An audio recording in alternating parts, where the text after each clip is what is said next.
I was I was actually looking at the calendar this morning. Yeah. Yeah, and I just realized how deep we are into the year already. Yeah. And I had this really distinct heavy sensation. Like a physical feeling. Exactly, like a physical weight. Yeah. It wasn't a specific thought exactly. It wasn't like I was thinking I am stressed about my inbox or I am worried about the electric bill. Right. It was just this overarching physical weight, kind of like I was wearing a wet wool coat that I just couldn't take off. Oh, man, wet wool is the worst. That's a great way to describe it. Right. And I think universally when we feel that sudden drop in the stomach or that tightness in the chest, our very first instinct, which is honestly conditioned by decades of modern psychology, is to just immediately ask why. We do. We immediately turn to these little internal detectives. We really do. We pull out the magnifying glass and it's like, why do I feel this? Is it my childhood? Is it that weird comment my boss made yesterday? Or did I drink too much coffee? Exactly. Is it the coffee? Is it the news cycle? We just start digging and digging. And we dig and we analyze and we basically try to talk our way out of the feeling. Which rarely works. Which rarely works, yeah. And don't get me wrong, I mean, understanding your history is valuable, but the stack of research we're doing a deep dive into today proposes something, pretty radical, honestly. It really is a complete paradigm shift. It suggests that asking why might actually be the trap. It suggests that by endlessly analyzing the emotion, we're inadvertently anchoring it in the body. We're giving it tenure, essentially. Giving it tenure. I like that. We're telling it to stay. It's a really compelling pivot. The material we have in front of us today, and just to set the stage for you listening this, is a fascinating blend of neuro-linguistic programming, or NLP, some quantum mechanics principles, and what I would probably call practical mysticism. Yeah, practical mysticism hits the nail on the head. And it stops treating emotion as content that needs to be understood. It starts treating it as energy that needs to be engineered. Engineered, right. Yeah. Mechanical almost. Very mechanical. And that brings us to the core mission of this deep dive. We're calling this the Alchemist's Toolkit. The Alchemist's Toolkit. Because the promise here is incredibly high. We aren't talking about coping mechanisms today. No, definitely not. We aren't talking about learning to live with your anxiety or managing your stress. We are talking about literal transmutation, rewriting the code of your reality in real time, giving you a spiritual Swiss Army knife, basically. And we should be really clear right up front about how we're approaching this deep dive. Yes, absolutely. We are stripping all the labels off. This stack of information comes from various sources. Some are very academic, some are a bit more esoteric, but we are completely ignoring the gurus, the authors, the institutions. We don't care about the name. We don't care about the names. We are looking strictly at the mechanics of the content. It's like looking at a car engine. I don't care who built the engine in this context. I just want to know if the pistons fire. Did the Swiss Army knife actually cut? Exactly. Yeah. Does it work? I love that approach. So let's get under the hood. The very first concept in the source material that really just stopped me in my tracks was this idea of the guest. Ah, yes. The guess. It argues that our fundamental error, like the actual glitch in our human software, is a linguistic one. It's all about ownership. It is, and this actually ties back beautifully to the Sapir-Whorf hypothesis in linguistics, right? Tell me what that is. The idea that the language we use actively shapes the reality we perceive. Oh, right. So in the West, particularly in the English language, we are deeply obsessed with possessive identifiers. Fine. My stuff. Exactly. You wake up feeling heavy, like you mentioned, and your internal monologue immediately says, I'm sad, or my anxiety is really acting up today. My anxiety. I say that all the time. I am angry. It feels like a statement of objective fact. It feels honest. It feels honest to you, but mechanically speaking, to your nervous system, it's a command. The command. Yes. When you use the words I am, you are fusing your core identity, your consciousness, the permanent part of who you are, with a temporary energy state.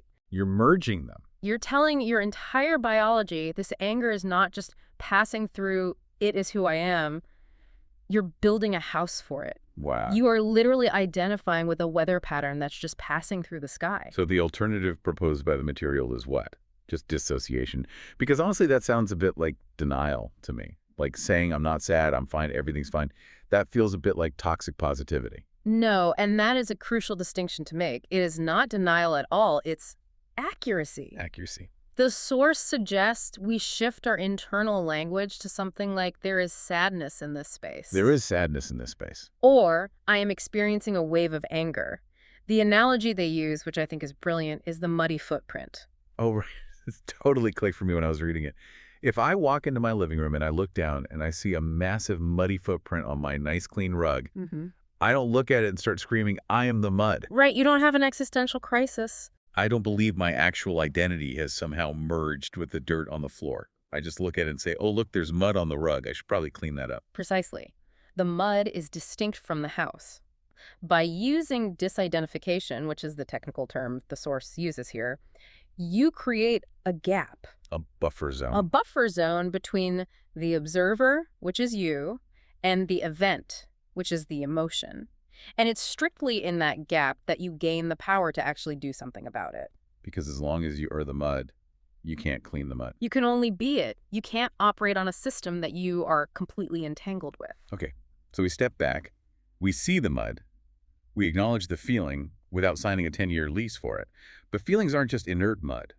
They're active, they hurt, they scream at us. They absolutely do. And the source material gets into this hydraulic metaphor that I found really visceral, the difference between a lake and a sea. Right. This dives into the literal physics of flow. Emotion, as the source points out, is quite literally energy in motion. Emotion. It's designed to move. It is entirely designed to move. The source paints this picture of a vast, infinite ocean. That ocean is your natural state, its flow, its movement, it's constantly changing. Right. But when we repress an emotion, or honestly, when we overanalyze it, we essentially build a concrete dam. We trap that flowing water in a small, stagnant lake. And stagnant water goes bad very quickly. It gets murky, it grows algae, it starts to smell. It creates immense pressure, and this is the reframe that I think is just so incredibly valuable for you listening right now. That pain you feel. That knot in the stomach. That knot in the stomach, that intense tightness in your throat that makes you feel like you're going to cry. The source argues that isn't the emotion attacking you. Which is how it feels. It feels like an attack, yes. But it's actually the emotion suffering from claustrophobia. Claustrophobic energy. That is such a wild concept. It's screaming, let me out. It Yeah. desperately wants to rejoin the infinite ocean. It's the physical pressure of the dam holding back tons of water. So the pain, the actual discomfort you feel, is a request for release. It's a signal. It's a signal that the energy has stopped moving. That is just a much kinder way to look at something like anxiety or grief. It's not a defect in my brain. It's not a moral failing. It's just energy that's gotten stuck in a loop. Exactly. But this brings us to the boiling water principle. Because usually when I feel that boiling rage or that rising panic, I try to fight it. We all do. I try to wrestle it down to the ground. I try to logic it away. I tell myself, you shouldn't be mad about this. And the source says doing that actually violates the fundamental laws of physics. It violates thermodynamics specifically. The first law of thermodynamics states that energy cannot be created or destroyed. It can only be transformed or transferred. So you literally cannot kill fear. You cannot kill fear. You cannot destroy jealousy or anger. If you try to suppress it, which is like pushing a giant beach ball underwater, it just compresses the energy. And it slips out of your hands. And it eventually explodes, usually sideways, right? Right. You repress anger at work and you explode at your spouse or your kids over spilled milk. So if we can't destroy the energy, and we definitely shouldn't suppress it, we have to transmute it. We have to change its form. And the analogy used in the text is the pot of boiling water. If you have a pot of water violently boiling over on your stove, you don't stand there and scream at the bubbles. That would be absurd. You don't try to use a flamethrower to fight the heat. Right. You add cold water. You introduce a substance of a completely different frequency and temperature to dilute the entire system. You flood it. You flood the boiling water until the overall temperature simply drops. In emotional terms, this means you don't fight fear with anti-fear. You don't fight it with logic. Logic operates on the wrong frequency. Yeah. You have to flood the biological system with a higher frequency signal until the low frequency signal is physically overwhelmed. It's all about dilution. It's about frequency dominance. You are changing the very environment in which the emotion is trying to live. Okay, so this is the theory.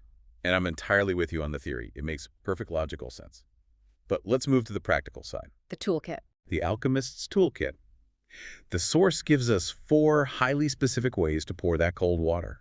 And honestly, reading through them, some of these sound a little out there. They require a leap of faith, for sure. So I really want to scrutinize them with you. Let's start with technique number 1, the pink light. The pink light. Now, I have to be the skeptic here for just a second. Pink light sounds very, I don't know, greeting card. It sounds very soft and new age. Why pink?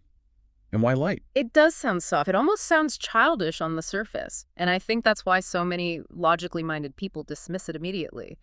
But we need to look at the actual mechanics of visualization in the human brain. Okay, let's do that. Your brain, specifically the occipital lobe, which processes vision, and the limbic system, which processes emotion, doesn't really distinguish much between a highly vivid visualization and physical reality. Meaning, if I imagine something strongly enough, my body thinks it's happening. Exactly. The classic example is the lemon. If you vividly imagine holding a bright yellow lemon, cutting it open, smelling the citrus, and taking a massive bite. I'm literally salivating right now, just as you say that. Right. You will physically salivate. That is a biological fact. You are hacking the hardware of your body using a mental image. Okay, so the brain responds to images. But why pink?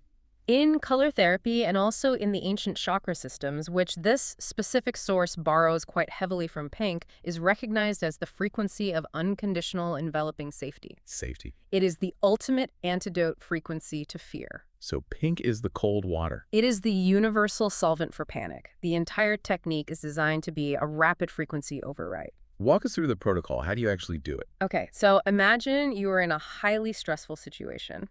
Maybe you're standing backstage before a massive public speech, or you just got a genuinely terrible email from your boss. Your heart is pounding. Your amygdala is firing. That's your brain's fight or flight center. You are officially in boiling water mode. Got it. Step 1 is very simple. You close your eyes. To shut out the external data. Exactly.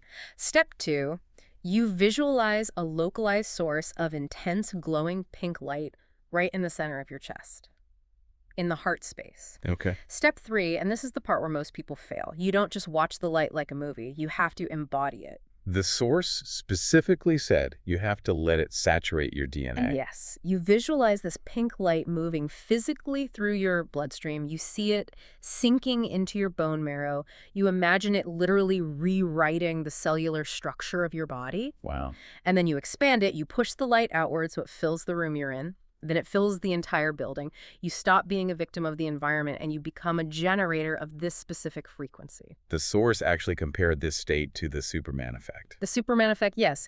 When you are vibrating at the frequency of absolute safety and absolute unconditional love, fear mechanically cannot exist in the same space. Because it's a frequency mismatch. Exactly. It's like trying to play an AM radio station on an FM dial. The receiver just can't pick it up. You know, I actually tried this. I was reading through our notes for the deep dive, and I was feeling a bit of that classic Sunday night dread. Oh, yeah, the Sunday scaries. The Sunday scaries. So I sat there on my couch, and I really tried to commit to the pink visualization. And the weirdest thing is how incredibly fast it works.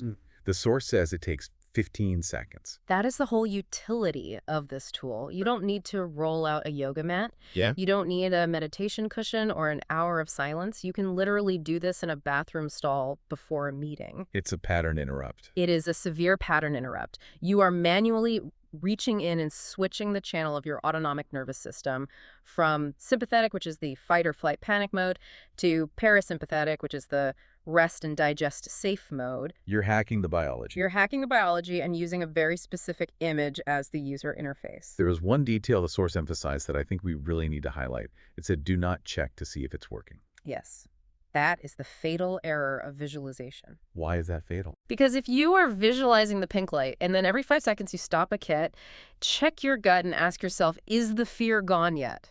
You're thinking about the fear again. You are re-engaging with the fear. You are actively tuning your dial back into the static. You have to completely commit to the flood. You turn on the light, and you just trust that the darkness has to leave. You don't have to grab a shovel and manually shovel out the darkness. You just turn on the light. But I'll play devil's advocate.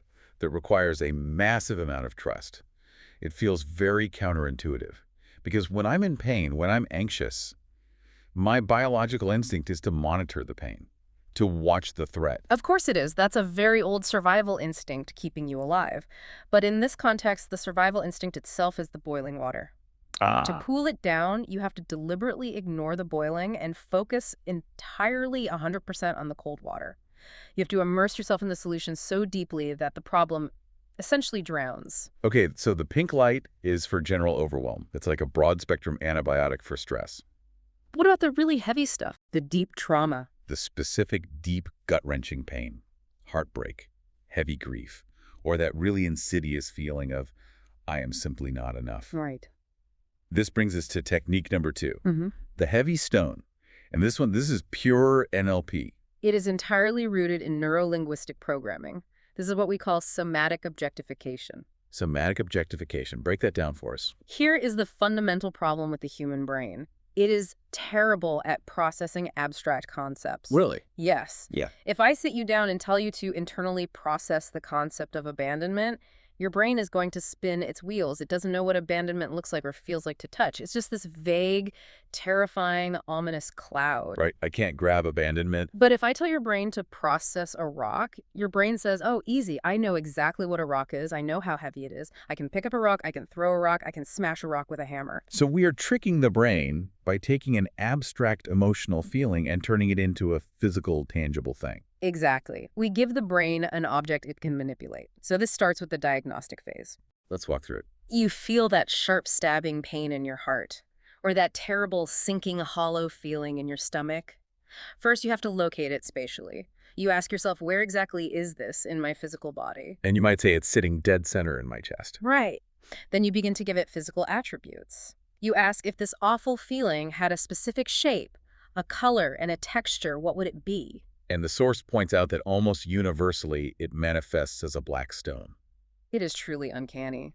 Across different cultures, across totally different demographics, when you ask people to visualize heavy grief or deep shame, they almost always see a rough, jagged, heavy black stone. What do you think that is? It's an archetype of weight and density.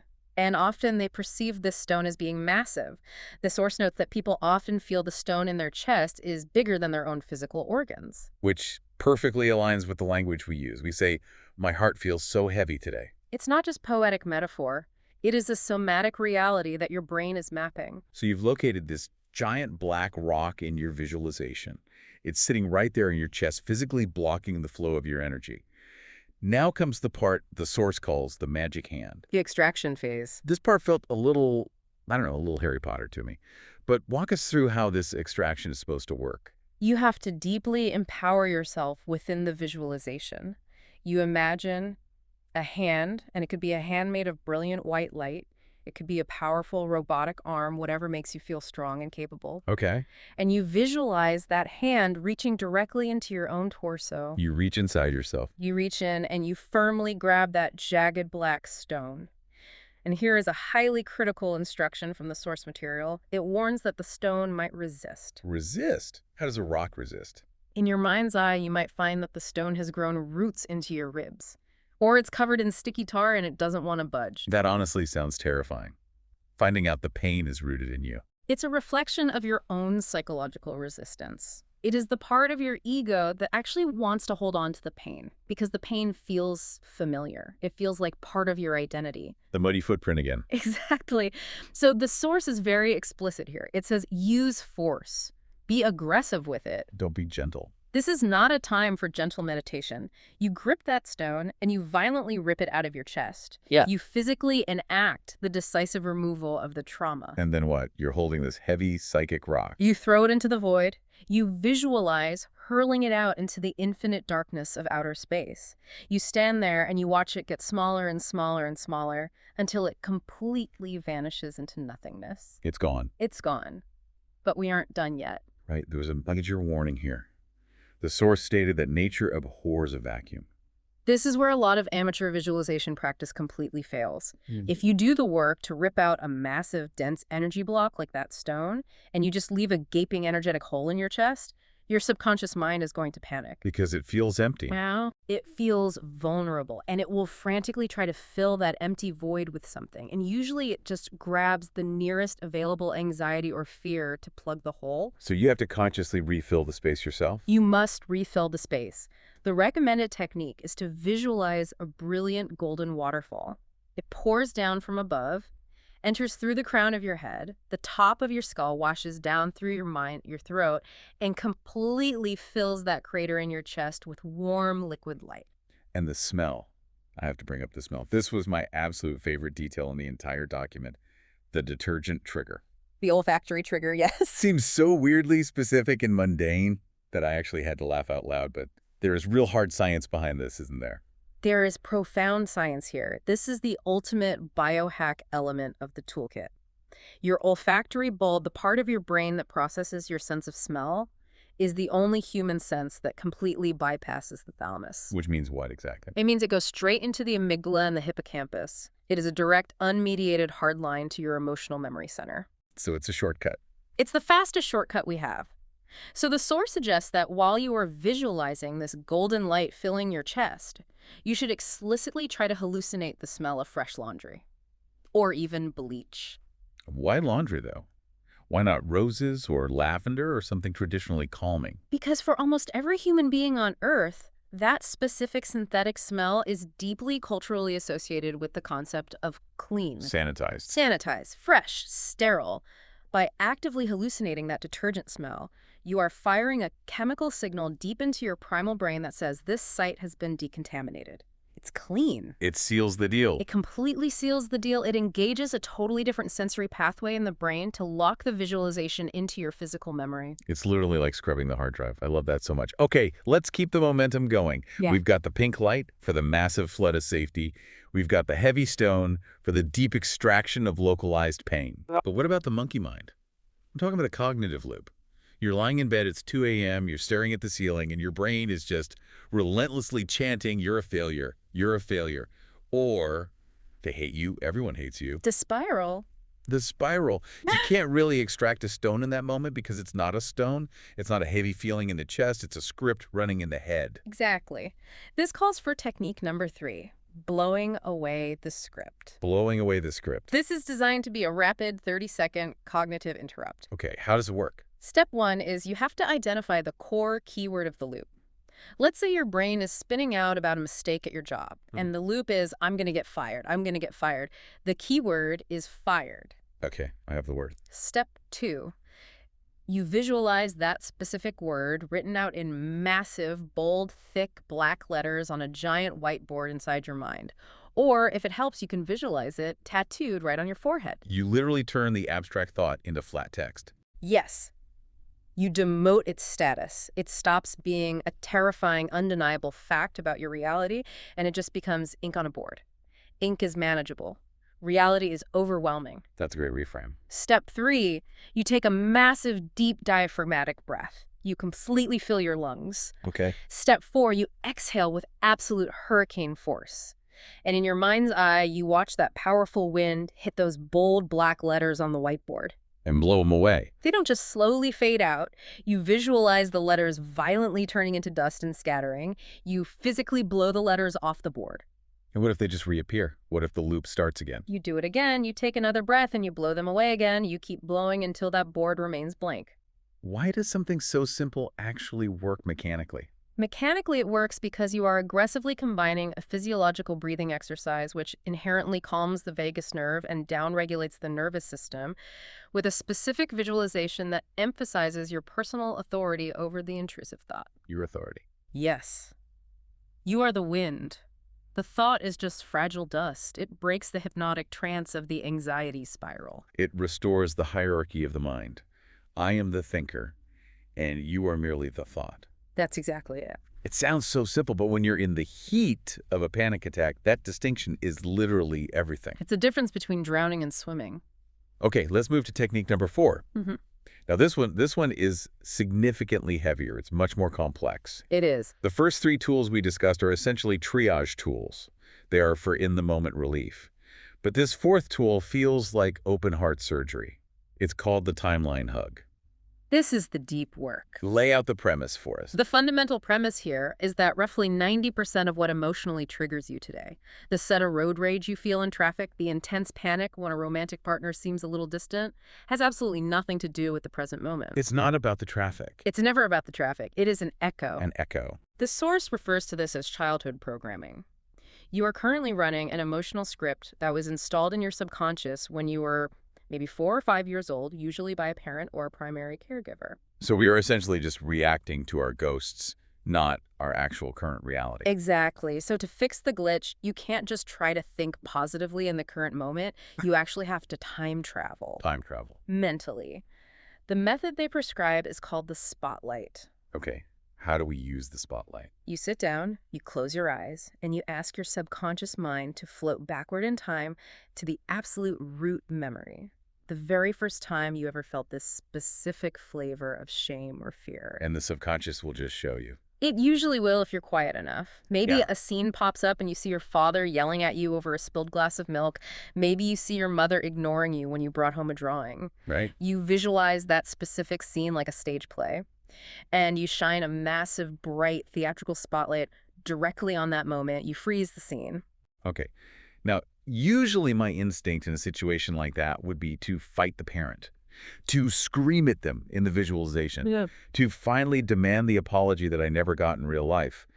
That is what I would want to do. And that is the most natural human reaction. Yeah. But doing that just keeps the internal war going. It keeps the energetic account open. It keeps the connection alive. Right. The source suggests a much more radical move. You look at that parent in the memory, that person who feels like the villain of your story, and you force yourself to realize a very difficult truth. Which is, They are just victims of their own programming. wow. They aren't inherently evil. They were simply running a heavily buggy, broken script that they received from their own parents. The grandfather, the great-grandfather. It's a generational chain. You strip away the assumption of malice, you see the unbroken chain of inherited pain, Okay. and then in the visualization, you walk onto that frozen stage, you walk up to the avatar of your parent, and you hug them. I have to say that sounds incredibly hard to do, especially if there is severe, genuine trauma in someone's past. It is excruciatingly hard. But we have to clarify something vital. This is not for them. It's not about forgiveness in the real world. The source is very clear on this. This isn't about absolving them of their real-world responsibility. You don't have to call them up and say it's okay. This is strictly about absolving you of the tremendous weight in your internal world. So you hug the avatar. You hug the avatar of the parent and you say to them clearly, I don't need this program anymore. I am returning it to you. I am returning it, like a defective product. Exactly like a transaction. The source describes this as closing a bank account. As long as you actively hate them and hold on to the anger, you are paying daily interest on a massive emotional debt. That is a brilliant way to phrase it. When you hand the program back and say, I am returning this, you completely sever that invisible energetic tie. You delete the corrupted file from your hard drive. And what happens in the present? Suddenly, that trigger in the present moment, the traffic, the distant partner, it just clicks empty, like a gun with no bullets. There is no emotional charge left because the root battery has been disconnected. It's freedom. Pure mechanical freedom. Mm-hmm. But it obviously requires a lot of courage to actually go back into those memories. It does. It's serious work. Well, we've covered the complete toolkit now. We have the 4 techniques. But I want to spend the last major part of this deep dive discussing the why. The overarching philosophy. Yes, because the source material really dramatically shifts gears in the second half. It moves away from repair and triage, and it goes straight into creation. Manifestation, essentially. It introduces this concept of the invisible scriptwriters. And I have to admit, this metaphor really stuck with me because it feels a little too real. It feels almost a little spooky. It's what I'd call the metaphysics of attention. Break down the metaphor for us. The metaphor is this. Imagine that walking directly behind you 24 hours a day, 7 days a week, is a dedicated team of invisible stenographers. Following you around. Following your every move. And they all have typewriters. And their one and only job in the universe is to meticulously transcribe your internal monologue and turn it into the literal script for your physical future. Oh, man. So if you walk around all day thinking, I'm always so tired, I'm completely broke, nothing ever works out for me, The stenographers are just typing that out. they are furiously typing on their little machines. Scene for tomorrow. Subject is exhausted. Subject is financially ruined.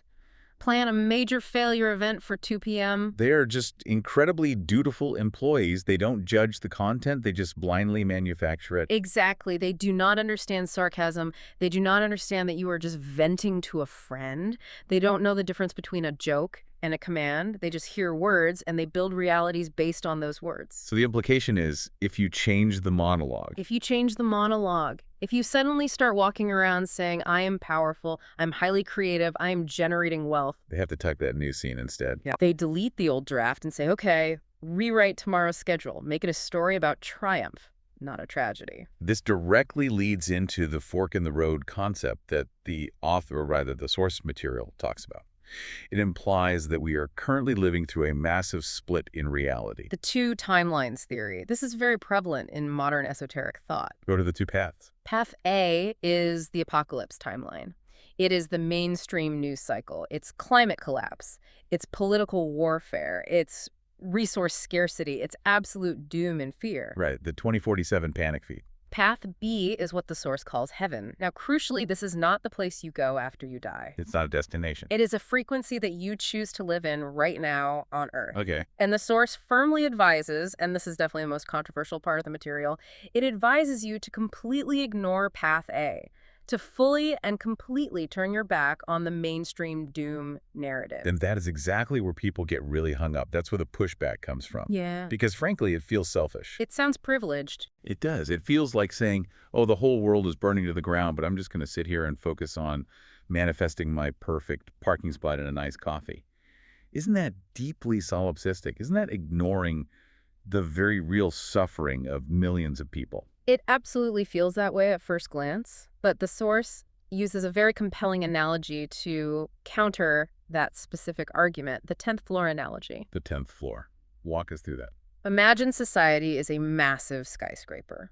If you are living your life down on the ground floor, which represents vibrating in the frequency of fear, panic, anger, and doom, you are inextricably part of the chaos. You're in the riot. You're in the mud. You cannot effectively help anyone around you because you are actively drowning in the exact same mud they are. Right, you're just adding to the panic. Exactly. But if you take the time to deliberately raise your personal frequency, if you do the inner work and take the elevator up to the 10th floor, you can look down out the window. You can still see the chaos. You see the disaster movie playing out down below. Mm. But you are no longer in the movie. You are safe. You are stable. And because you're safe, you can actually do something useful. From that high place of safety and profound resourcefulness, you can truly be of service. You cannot pull someone up the side of a steep cliff if you are currently falling off that exact same cliff. You need solid footing. You have to establish solid ground first. So building your own personal heaven isn't about ignoring the world. It's actually the strict prerequisite for helping the world. You have to aggressively insulate your own reality so that you have the surplus energy required to give back. Precisely. You become a stabilizing node in the network. You are physically anchoring the frequency of the solution rather than feeding the frequency of the problem. That makes a lot of sense. Before we wrap this deep dive up, we have to mention the sci-fi prediction at the very end of the material. The frequency society. Well, yes, the medical prediction. Because this is where the source suggests that all of this mental visualization we've been talking about is really just the crude manual version of future physical technology. This was a genuinely fascinating chapter. The source makes a very bold prediction that in the relatively near future, our current pharmaceutical model of medicine, cutting people open and giving them chemical pills, will completely collapse. It will become obsolete. And we will transition entirely to a system of bioresonance. Describe what that looks like. Imagine a small handheld device, very much like a Star Trek tricorder. Okay, a tricorder. Let's say your liver is sick. You go to the clinic and the doctor doesn't cut you open. They don't prescribe a chemical. They just wave this small device over your abdomen. The device scans the organ and it says, I see the problem. This sick liver is currently vibrating at a low frequency of, say, 45 hertz. Right. And we know that a perfectly healthy human liver naturally vibrates at exactly 70 hertz. So what does the device do? It simply broadcasts the correct 70 hertz signal directly into the organ. It floods the sick liver with the healthy frequency until the cells of the organ naturally entrain to the new rhythm. It basically just reminds the liver how to be a healthy liver. Exactly. It tunes the organ the exact same way you would tune a guitar string that has gone out of pitch. That entirely implies that physical biology is downstream of energy frequency. That is the ultimate thesis of this entire deep dive. Everything we experience, our physical organs, our daily emotions, our bank accounts, our relationships, is ultimately just raw energy temporarily holding a specific geometric shape.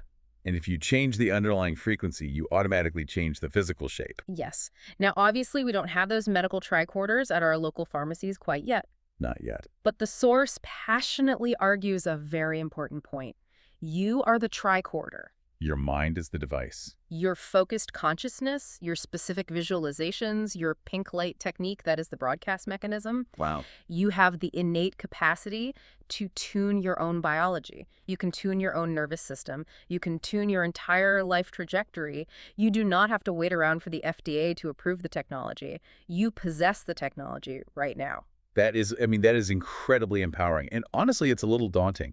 It is a lot of responsibility. It really puts the pen completely back in our own hands. We can't blame anyone else. No, we can't. Well, we have covered some serious ground today.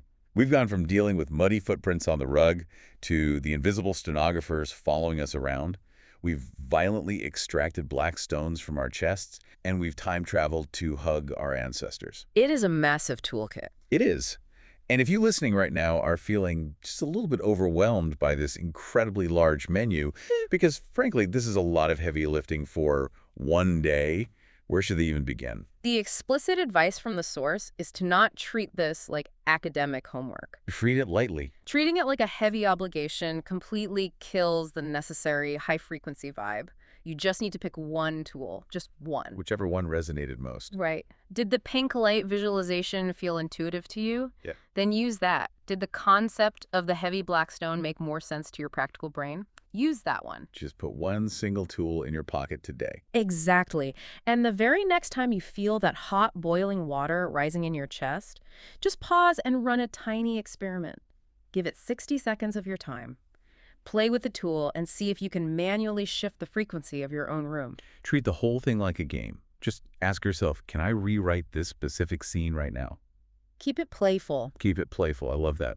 The source material actually concludes with a specific morning affirmation to essentially set the stage for those invisible scriptwriters the moment you wake up. I am creating my own heaven. I am creating my own heaven. I really like that. It's like telling the writers, hey, just so you know, today's genres is going to be heaven. Set the tone early. Set the tone.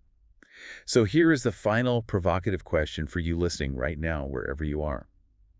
If those invisible stenographers are literally standing directly behind your chair right now, their fingers hovering over the typewriter keys, just patiently waiting for your next thoughts that can build your tomorrow. What are you going to dictate to them? Exactly. What are you dictating in this exact moment? Are you unwittingly writing a tragedy based on your fears? Or are you going to take a breath and consciously write a masterpiece? The pen is entirely in your hand. It really is. Thank you so much for diving deep with us today. Get out there and go create some heaven for yourself. We'll see you next time.